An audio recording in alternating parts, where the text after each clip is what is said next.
At CDSB, we're thrilled to announce the launch of our climate-related financial disclosure e-learning courses on the TCFD Knowledge Hub.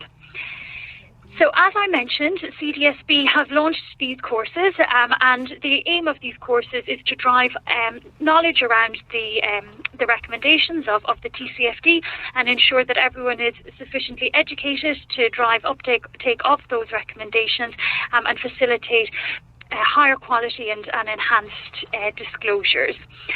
So I would like to introduce you to our presenters. Gemma Collins is Project Manager here at CDSB. She joined us in 2016 to support CDSB's technical work.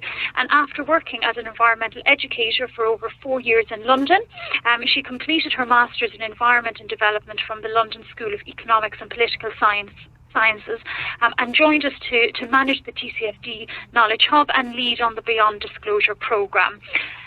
We also have Joe Paisley, who is the co-president at the GARP Risk Institute, and that's the thought leadership arm of the Global Association of Risk Professionals. Joe's career began at the Bank of England, where she worked in various economist roles. She left the bank in 2015 and joined HSBC as their global head of stress testing, where she was responsible for ensuring that they met all their regulatory stress testing requirements around the world. So I think it's safe to say that we're in very capable hands today. And now I will hand you over to our experts who will lead you through this webinar. Over to you, Gemma.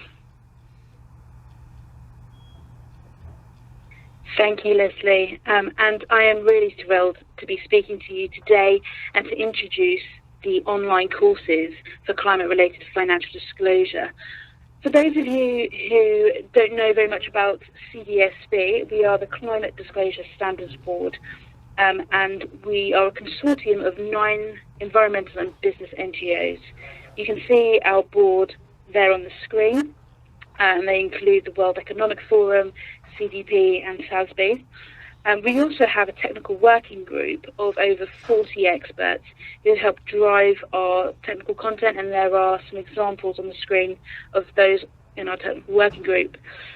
We were set up at the World Economic Forum in 2007 with a mission to create the enabling conditions for material climate change and natural capital information to be integrated into the mainstream reports.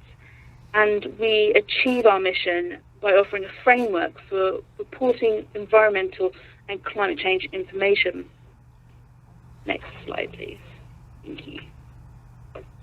So our framework, the CDSB framework, was developed in line with international accounting standards. It was updated in 2018, and it includes 7 guiding principles, 12 reporting requirements, and is now fully aligned with the TCFD recommendations. Even before we aligned with the fully aligned with the TCFD, if you were to look through our framework, you'll notice a lot of synergies between what the CDSB framework says and what the TCFD recommendations say, and we are the most referenced framework in their final recommendations.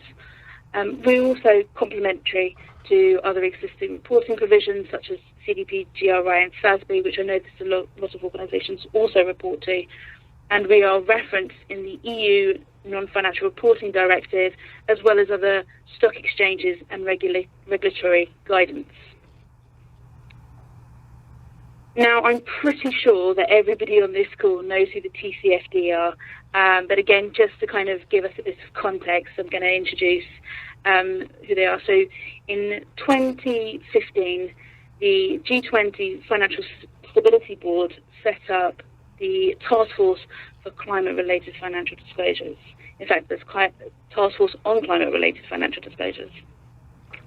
And their final recommendations were published back in 2017.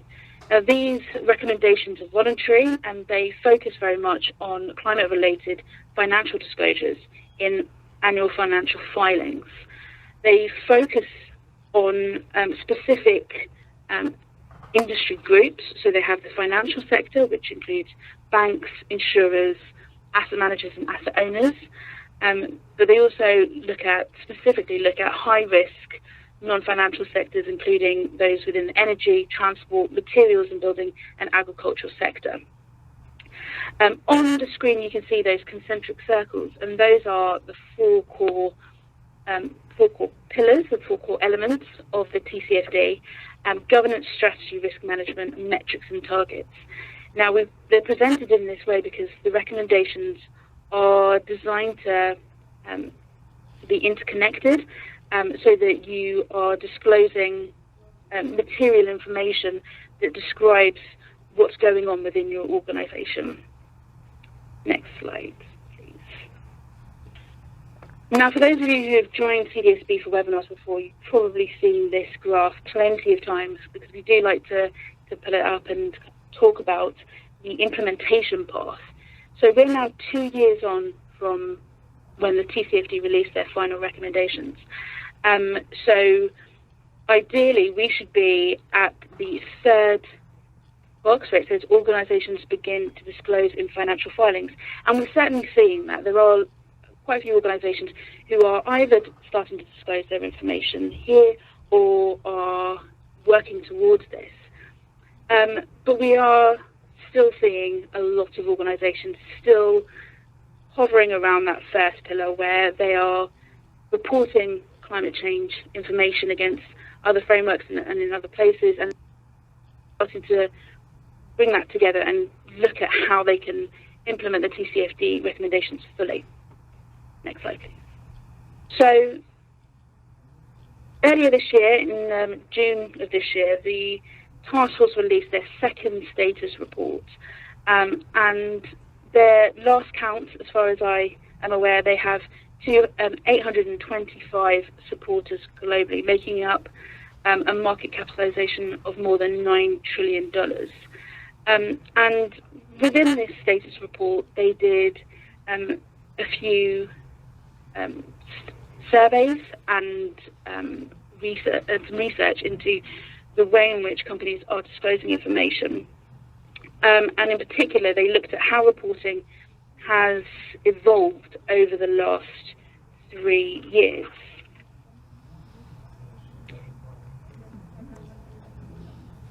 Now, the status report tells us that despite the fact that there are so many organisations supporting the TCFD, and that number has increased quite substantially over the last year, there are still a lot of companies that are finding it challenging to implement the recommendations, which is resulting in insufficient disclosure.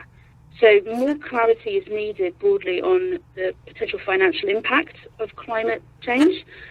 The majority of companies do not disclose information on resilience, and resilience is kind of focused around the scenario analysis piece.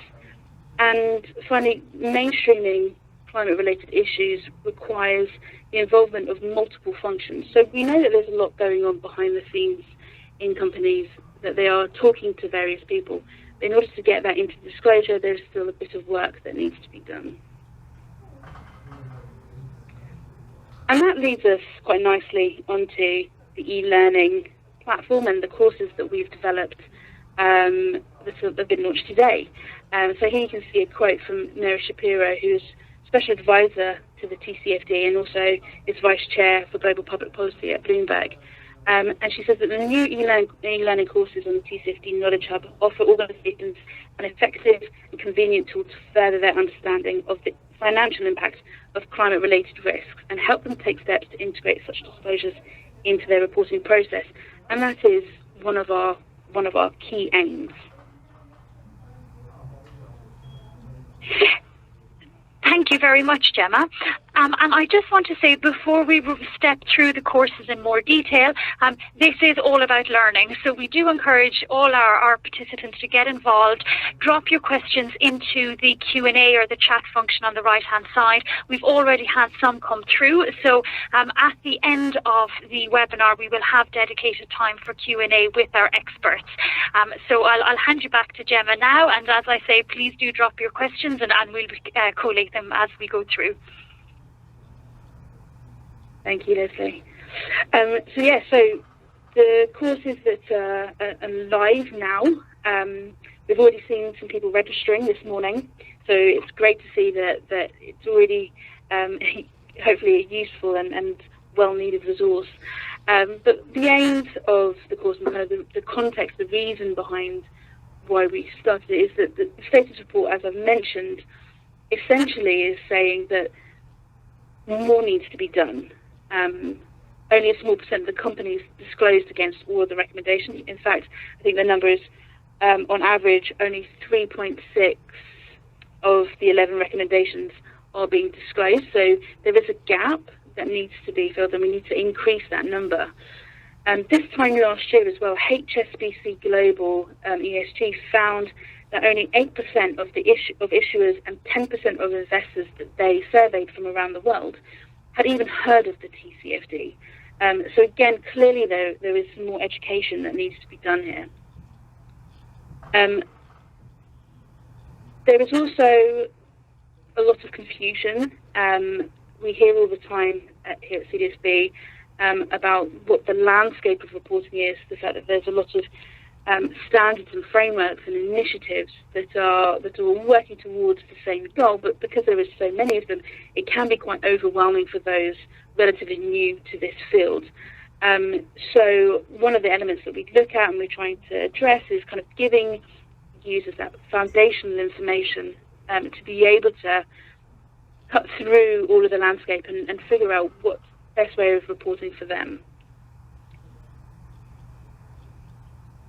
So the e-learning platform is hosted on the TCFD Knowledge Hub. I hope that loads of you have already been on the TCFD Knowledge Hub and have been able to search around and find the resources that you need. The Knowledge Hub we launched last year with the aim to have a singular place where all of the resources and information that one may need to help them on their journey to disclosing the recommendations, all in this kind of one place. So on the Knowledge Hub, we have a database of resources. We have a huge amount of resources because climate-related financial disclosure and climate-related disclosure does cover a huge amount of detailed topics and themes. So we have a searchable database that you can filter and find relevant resources for yourself. We also very much welcome you to contribute your resources or any resources that you have found particularly helpful. We have a handful of case studies, and we're developing more case studies as we go of organisations who have or are currently in the process of implementing the recommendations to kind of get a sense of what they're doing and to have an element of peer-to-peer learning. We have a couple of pages on an introduction to the TCFD. So we talk about who they are, why they're here, some of the nuances to the recommendations. And we also have a dedicated page just on scenario analysis because we know that a lot of organisations find it difficult to start. So it's a place where you can go when you want to start. And then moving on to the online courses. So these courses are self-paced. So you can go in and complete the lessons at your own pace, and if you are unable to complete them in one go, you are able to save your progress and come back.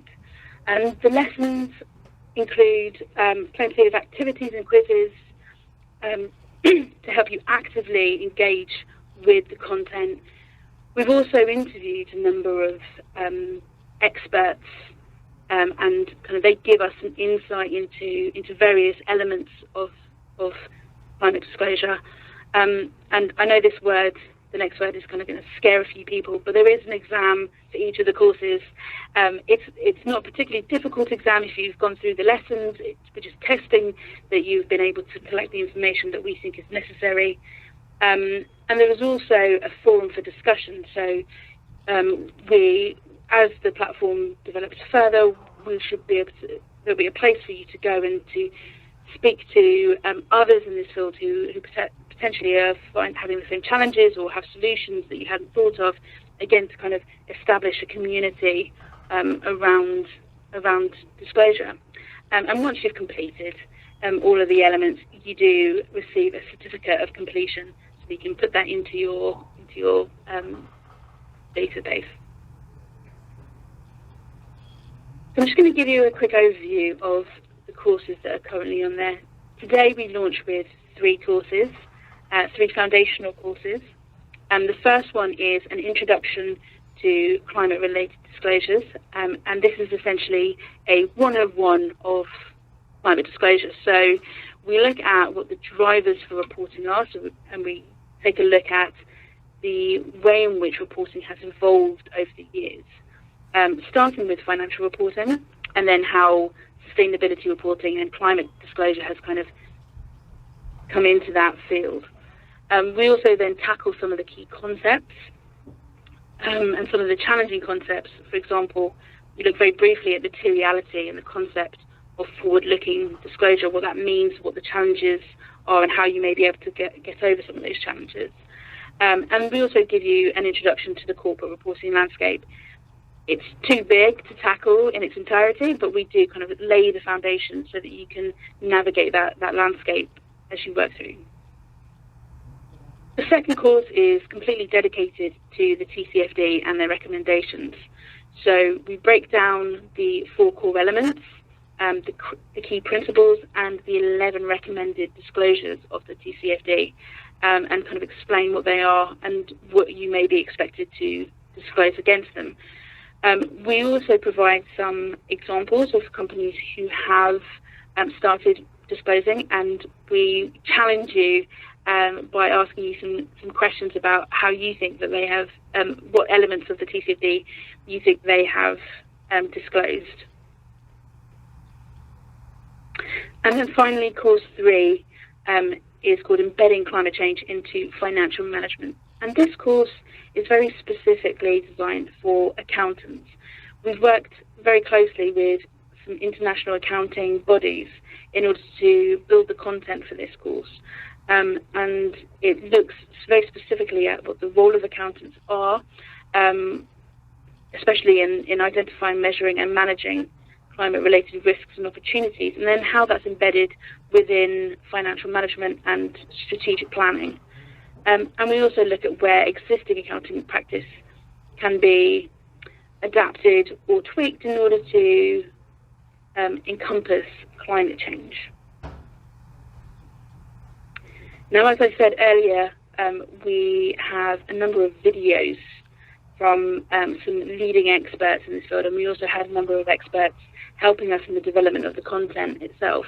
So you can see up on the board all the people that we've worked with. Joe at the GARP Institute was one of the people, so do join the courses and you can watch a video of Joe giving us an insight into some of the elements, which I'm sure she'll be telling us later in this webinar as well. And I just want to take this opportunity to say thank you to all of these people. Climate disclosure can be quite complex if you want it to be, but when you break down the information into easily manageable chunks and kind of get the experts to describe it to you, it's not as complicated as one would think. So the idea was we were going to give you a quick demonstration of the Learning Hub. However, at the risk of technology failing us, which inevitably it does, we've just got some screenshots here of the hub. You can, if you want to go across after this webinar and take a look yourself and have a good explore, the website is learn.tcfdhub.org. I will have that on the slides in a second. But this is the homepage of the dashboard when you first log on. So you will able to select through the library of courses. At the end of this section, I will tell you about a few new courses that we're going to be developing soon. You're also able to earn some badges of success once you've completed various lessons and various activities. And once you go into the courses, you'll see there what the learning objectives and outcomes are, and you'll be able to measure your success through those objectives and outcomes. You'll also be able to keep track of the completed task. So as you go through the lesson, it automatically records once you've finished that task. When you work your way through the lessons, you'll find interactive slides and information which include these quizzes and activities, and you just need to work your way through each of them. And as you can see there, this is where the videos sit. So we have some great quotes and some videos drawing on a lot of the expertise that already exists. And this here is the dreaded exam. So we ask for a 70% pass rate. And as I said, once you've gone through the lessons, this shouldn't be too difficult a task. So what's next? We encourage you all to go and register. Take a look around the site, see if there are any of the courses that you think are going to be particularly helpful, and then enroll in the courses and get learning. It's September, we've already got loads of children back at school now, and it's time for us to get back to school. We also have some new courses coming within the next year, so in particular we're going to be looking at courses specifically related to governance, risk management, and then later in the year, or potentially into next year, we're going to be looking at how we can expand out into water and biodiversity. And that is me. Thank you very much, Gemma. Lots of information there. And as Gemma did say, the courses are now live. You can see the URL on the screen, learn.tcfdhub.org. They are self-paced, so please do go in, have a look, and go through them at your own pace and time. So now it is with my pleasure to introduce you to Joe Paisley from GARP Risk Management Institute. Joe will be talking about managing the financial risk from climate change and looking at how disclosures are across various sectors. I'll pass over to you now, Joe. Thanks very much, and I'm delighted to be here today to talk about some of the work we've been doing managing the financial risks from climate change. So we just look at a bit of background here. Climate risk used to be viewed purely, well, I've described it as ESG. Maybe I ought to have described it as a corporate social responsibility issue. But I think increasingly it's seen as posing financial risks for firms. And the pressure is coming from regulators, the pressure to disclose through frameworks like the TCFD. Investors are looking for information. And of course, consumers and clients are wanting to know more about this. Within the risk management world, scenario analysis is seen as a key tool to understanding risks. And I think it's fair to say that there's a lot to do to embed this sort of thinking in business as usual risk management. One of the key challenges, of course, is it is highly uncertain, not only in terms of how the emissions pathways will evolve, but also how policymakers might change rules, how consumers might change their behaviour and their preferences. So there's a lot of things to actually think about when you're actually trying to do scenario analysis, which is, of course, one of the pillars of the TCFD framework. If we look at how, onto the next slide, how the regulatory focus has grown, and these are just a few of the very many headlines, but you can see TCFD was a key point in this timeline. I think the creation of the NGFS, the Network for Greening the Financial System, bringing together central banks and regulators, and of course has grown up to around 36 members now.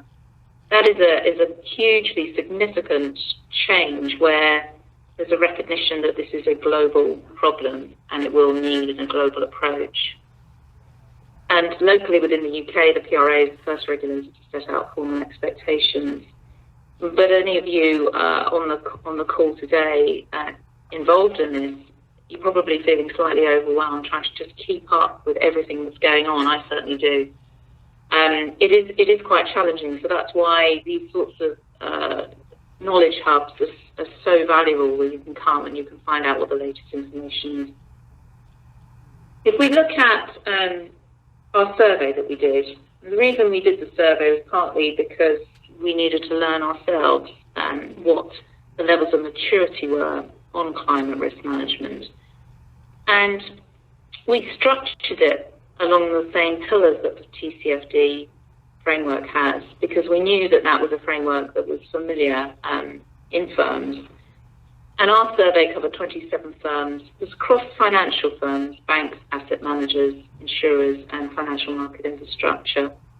Pretty sizable survey. It covered $20 trillion of assets and $12 trillion of assets under management. So a pretty good sample. It's the first time we did it. We hope to repeat this next year and get a bigger sample. But this slide just gives you a flavour of some of the questions that we asked. So we did ask about governance. Is there board governance, but not just, tick the box. It's actually, have they seen papers? Have they taken decisions? There's a bit more depth there to actually find out whether there was anything lying beneath the board governance. Then we wanted to look at strategy. Had the firm actually identified any climate-related risks and opportunities?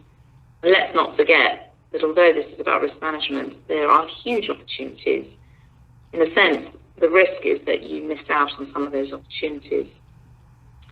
How have firms actually organised their climate resources? Are they setting targets, metrics, limits? What are they for? Are they integrated? And actually, have they done any scenario analysis? Is it regular? Or they just done it occasionally? And the nature of that scenario analysis. And then we asked the firms, what have they disclosed? So I thought it might just be helpful to give you kind of a snapshot of the overview. What we did was we got all these responses and then we scored them across these different dimensions. And the next slide just gives you the results. For the 27 firms, you can see that firm 1 scores pretty well in governance and strategy disclosure, and then we go all the way down to firm 27, which really is about to start on the journey. I think it's probably easier to get a sense of the range of practices if we go to the next slide, where I literally just add them up. And you can see, firm 1 is doing pretty well. I wouldn't pay too much attention between, the difference between firm 1, 2, 3, or whatever. But the point is that this was not a naming and shaming exercise remotely. This was an educational exercise for those firms taking part, because they were told where they were on this spectrum. And they can then get a sense of where they stand relative to peers and really where they need to kind of focus their attention to improve their scores. I think when we do this again next year, we need to think about whether actually the scoring needs to change, because the benchmarks ought to be rising. The standards we require of firms ought to be rising. But I mean, at the moment, I think so many firms are just beginning on this journey that I'm very keen that we get good engagement from a wider range of firms so that they can get a better sense of where they stand. Turning to the next slide, I thought I'd just pick out a few key insights that I took from the survey. I mean, beyond the very wide range of practices, many firms do have board-level governance, and indeed, that is really where you need to start. Though this is about the TCFD disclosures, you can't disclose stuff if you aren't doing it. So in a sense, I'm kind of concerned with what firms are actually doing, and the disclosures come afterwards. So in my mind, it starts with the board, and the board having conversations about this and thinking strategically about how they want to embed these kind of considerations within their business. Many firms also have considered strategic climate-related risks and opportunities. Some firms have developed new products, are changing existing products, and there's quite a range of different things that are going on across different firms. In terms of the metrics that firms are using, they seem to be used for both firms' own operations and for their asset and liability management. Targets tend to be used more for firms' own operations, so it's the sort of thing where you might set a target for your own carbon emissions or your own recycling or whatever, something that relates to the way that you run your own company. And limits in the context of these financial firms tend to be used for asset and liability management. So, for example, if you're a bank, you might be limiting your exposure to fossil fuels or a particular geography or whatever that you see as high risk from a climate point of view.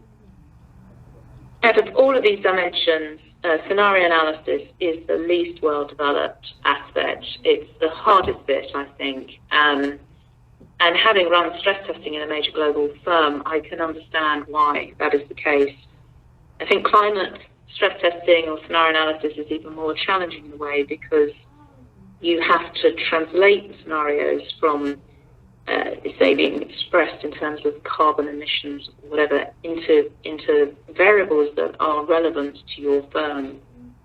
And also, these are playing out over many, many years. So it's a journey for firms to go on. I think the better firms are more aware of the distance they need to travel, and disclosures are certainly a work in progress. I thought it might just be helpful to just pick up on those last 2 points in a little bit more detail. If we go to the next slide, it picks out a question that we asked firms about how did they describe their organisation's current approach to climate-related risk, and that's in green, and then what do they aspire to have in the future.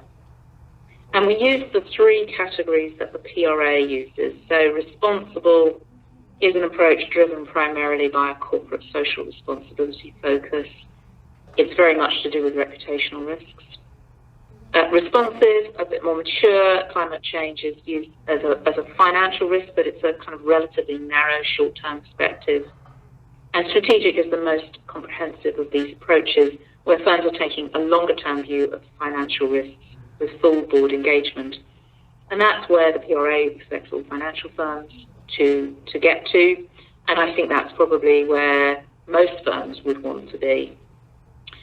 So if you look at this, you can see that just over half of our respondents describe their approach to climate-related risks as strategic, but more than 95% of the firms aim to have a strategic approach in the future.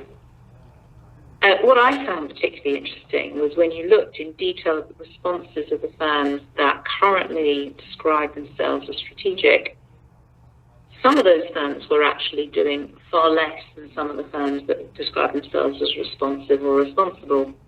And I found this quite curious. And I think the way I interpret this is that if you haven't started doing any work in this area, you don't know what you don't know. You don't know how much you need to do. And the firms that have started on this, I think they're a little bit more humble and they realise that actually this is probably going to be 5 to 10 years of transformation, of embedding it in everything they do. So there's a little bit of a disconnect with the way that firms describe themselves and their actual capability. And so I suppose one of the messages today is that actually everybody is on a journey. You just need to start on that, and you will get better in time. But you're also going to realise just how far you need to go. The next slide shows the maturity on disclosures, which I thought would be of interest to this audience. Most of the firms, or 18 of them, do publish information on the governance side, slightly fewer on strategy and risk management. But if you look at the number that think that their disclosures currently meet TCFD standards, that's far lower. But more firms are working to meet TCFD standards, particularly for risk management for some reason.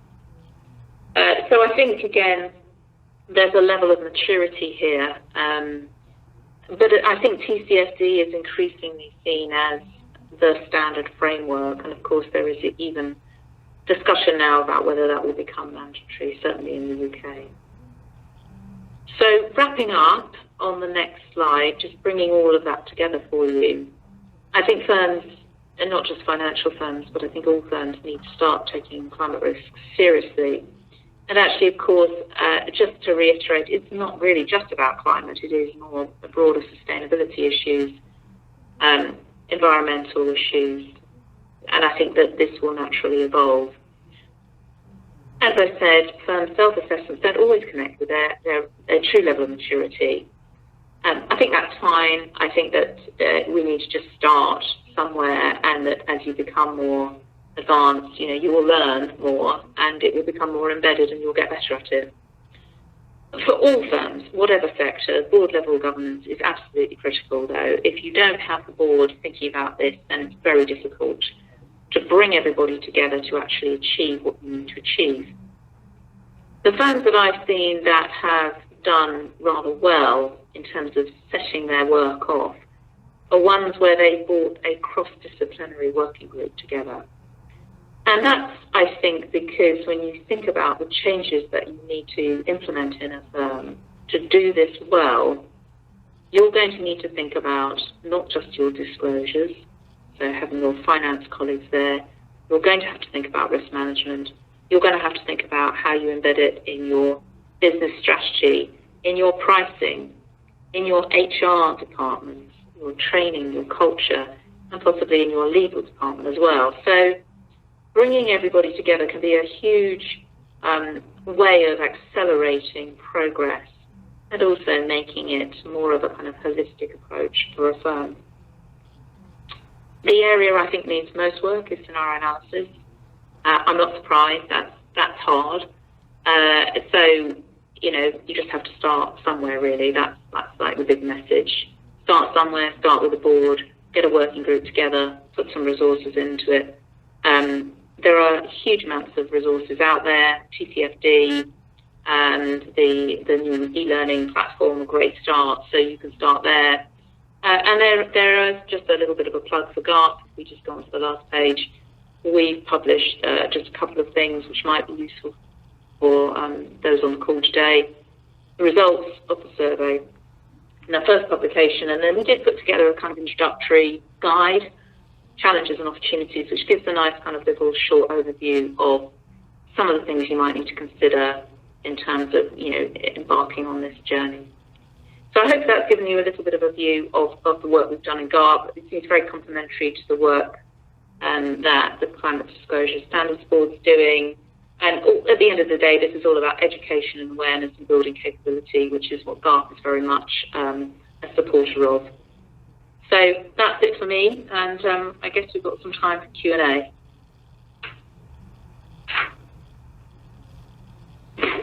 Thank you very much, Jo. Plenty of food for thought there. We do have lots of questions coming in, so we've got some time to take the most pressing questions. Just to confirm, the presentation will be distributed to all attendees after the webinar, so if you want to, you can share this with your colleagues or people in your network as well. We also have the information from our panelists up on the screen, so if you would like to reach out to them directly, you can do so using the email addresses.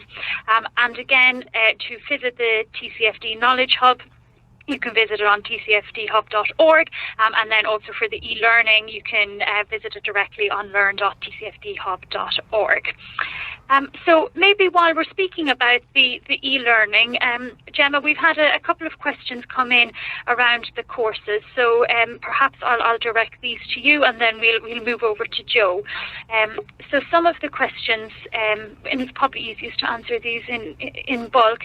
How long do the courses take? Is there a cost, and how long does the certification last?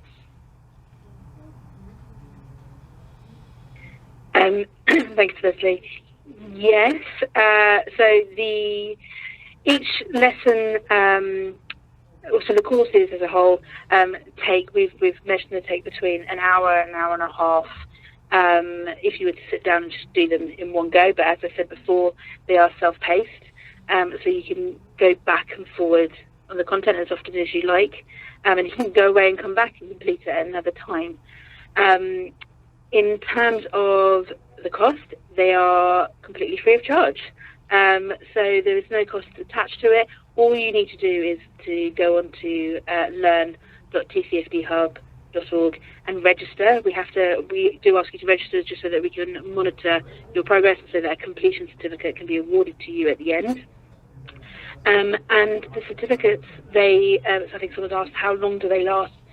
They last forever. I think if you're a accountant, or you're hoping to use these specifically for CPD credit, then they probably only account for the year in which you're doing it. So I know that when we're doing this for accountants, they'll only be able to count this for this year if they completed this year. But if not, the certificates are there forever. You can put them off, and you can put them in a frame and hang it up again, top of your desk. Excellent. Thank you very much, Gemma. And then, Joe, over to you. We've had a couple of questions come in about the survey. So, firstly, you mentioned the 27 firms. Could you clarify what geographies that you looked at?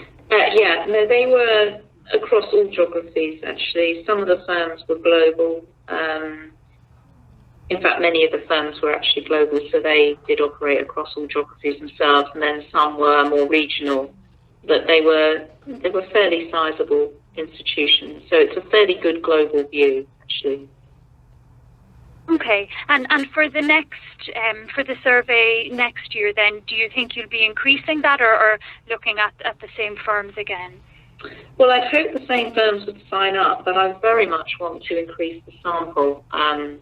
Because I think that if we got a bigger sample, we'd be able then to split out, particular types of firms and do more detailed analysis. Like we might be able to look at banks versus insurance companies or whatever. So if anybody is interested, and it's a bit awkward because I haven't named the firms that took part, but I think if we got a bigger sample, it would be good to just name everybody who took part, and then firms would know whether they were in there or not. I mean, the idea is really to drive a learning across the sector so that firms know where they are, really. I think it's just useful. So, yes, I'd welcome anybody who wants to get in touch with me at the Risk Institute at GARP.com, welcome to have a conversation. We have focused on financial firms so far. But I don't know, in principle, we could do this survey across non-financial firms as well. I don't see why not. So, if there's interest out there, then just get in contact, and I can think about whether we do a different survey or whether we just add you to this one. I don't know. Be interested to know what people think is sensible. Okay, thank you very much. And there you go. That's an invitation to all of you to reach out with Joe and discuss the possibility. And then we've got one other question around scenario analysis, and I feel like this always comes up. And we do get a lot of questions about it here at CDSB. But Joe, given your expertise and the fact that we've got you on the line, I'm wondering maybe if perhaps you'd like to take this question. So you've mentioned, kind of from your key findings, that scenario analysis was one of the least developed. What would be your advice, or do you have any tips for, for getting started with scenario analysis and how you can make it effective? Yeah, that's a great question. I mean, it depends what type of firm you are, because it depends what risks are material to you. So if you think about, a bank, their risks are going to be different in nature to an asset manager, which will be different to an insurance company. So there's no kind of silver bullet for all types of firms. So let's just take the example, of a bank to begin with. If you're going to start thinking about scenario analysis and you haven't really done very much at all, you've got to know what's on your balance sheet today. And so the best thing to do is really to do a more of a top-down exercise, I think, looking at, say, producing a heat map or something to understand, say, your exposure to certain industries. And then you'll get sort of a sense of where your priority might be for deeper analysis. So if you're looking at transition risk in particular, you're going to be looking at high carbon emissions industries.